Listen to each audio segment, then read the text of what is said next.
नमस्कार। आदर्श शिक्षण संस्थान जोधपुर द्वारा सभी भैया बहनों का ऑनलाइन कक्षा में हार्दिक स्वागत।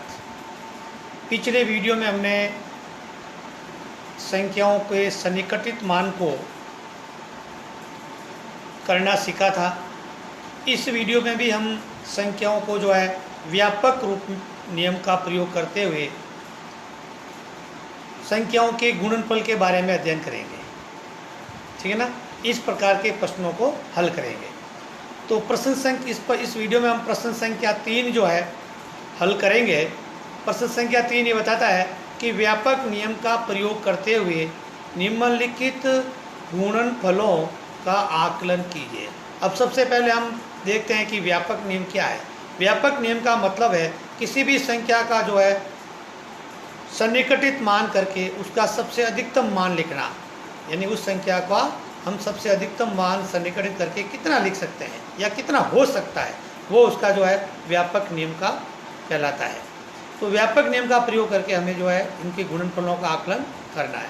इससे पहला प्रश्न है 778 इंटू 161। ठीक है ना। 778 इंटू 161। तो सबसे पहले हम इनको सरल करेंगे। तो इसमें 578 को सैकड़े तक सन्निकटित मान बराबर अब इन संख्या में हम देखते हैं कि जो 578 है इसमें इकाई और दाई के जो अंक है वो 50 से अधिक है। यानी इकाई और दाई से बनने वाली जो संख्या है इनका मान 50 से अधिक है, यानी 78 है। तो इसका हम सैकड़े तक सन्निकटित मान करेंगे तो बराबर 600 हो जाएंगे। इसी प्रकार अगली संख्या है 161। तो 161 में भी हम देखते हैं कि इकाई और दाई से जो बनी हुई संख्या है यानी 61 है वो 50 से अधिक है। तो इनका सैकड़े तक सन्निकटित मान करेंगे तो बराबर 200 हो जाएंगे। अब हम जो मान सन्निकटित किया था उसको हम गुणा करते हैं। अतः 600 इंटू 200 यानी 600 को 200 से गुणा करते हैं तो बराबर जो हमारा गुणनफल आता है वो 12,000 प्राप्त होते हैं। तो इस प्रकार इनका ये उत्तर हो गया। प्रश्न बी 5281 का हम हजारों तक सन्निकटित मान करते हैं। तो ये जो संख्या है इकाई दाई और सैकड़ा, ये संख्या 500 से कम है यानी 281 है। अतः जो इनका सैकड़े तक जो मान सन्निकटित होगा वो बराबर 5000 ही होगा। अगली संख्या 3491। तो इनको भी हम सैकड़े तक सन्निकटित मान देखते हैं तो 491 है।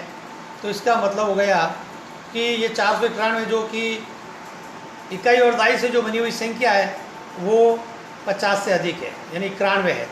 इनका सैकड़े तक मान सन्निकटित करते हैं तो हो जाते हैं 3500। अब हम इन दोनों को जो सन्निकटित मान था उनका गुणा करते हैं। तो पहला जो सन्निकटित मान था वो 5000 आया और दूसरा 3500 आया। इन दोनों को गुणा करते हैं तो बराबर वो आते हैं। हम देखते हैं इस संख्या को इकाई दाई सैकड़ा, हज़ार, 10,000, लाख, 10 लाख, करोड़, 1 करोड़ 75 लाख उत्तर हमें प्राप्त होते हैं। प्रश्न संख्या सी 1291 का सैकड़े तक सन्निकटित मान करेंगे। तो हम सैकड़े तक करेंगे तो इकाई और दाई के अंकों को हम देखेंगे कि 50 से अधिक है, 91 है। तो ये हो जाएंगे 1291 का सैकड़े तक सन्निकटित मान बराबर हो जाएंगे 1300 यानी 1300।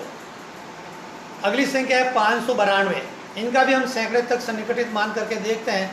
तो इकाई और दाई से बनी हुई संख्या 92 है जो कि 50 से अधिक है। तो इनका मान हो जाएगा 600। अतः 1300 इंटू 600 को हम गुणा करेंगे तो हमें 7,80,000 उत्तर प्राप्त होते हैं। यानी 13 का पारा 6 बार बोलेंगे 78 हो जाएंगे और आगे हम 4 जीरो लगा देंगे।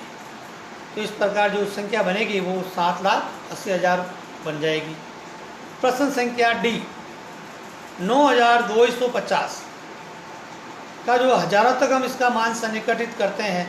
तो इसमें हम देखते हैं कि संख्या वो अधिक है 9250 का हजारों तक सन्निकटित करेंगे तो बराबर जो है इनके सन्निकटित मान जो है 10,000 होगा। इसके बाद संख्या है 29। 29 का जो है 10 तक सन्निकटित करते हैं तो हो जाएंगे 30, यानी इकाई का अंक देखते हैं कि 5 से अधिक है तो वो बराबर जो है दाई का अंक बढ़ जाएगा तो हो जाएंगे 30। अतः जो है 10,000 को जो है 30 से गुणा करेंगे तो बराबर हो जाएंगे इकाई, दाई, सैकड़ा, हजार, 10,000, लाख, तो बराबर जो हो जाएंगे 3 लाख गुणनफल प्राप्त होगा। इस प्रकार से जो है हम व्यापक नियमों के द्वारा जो है संख्याओं को हल करते हैं और उनका गुणनफल ज्ञात करते हैं। धन्यवाद।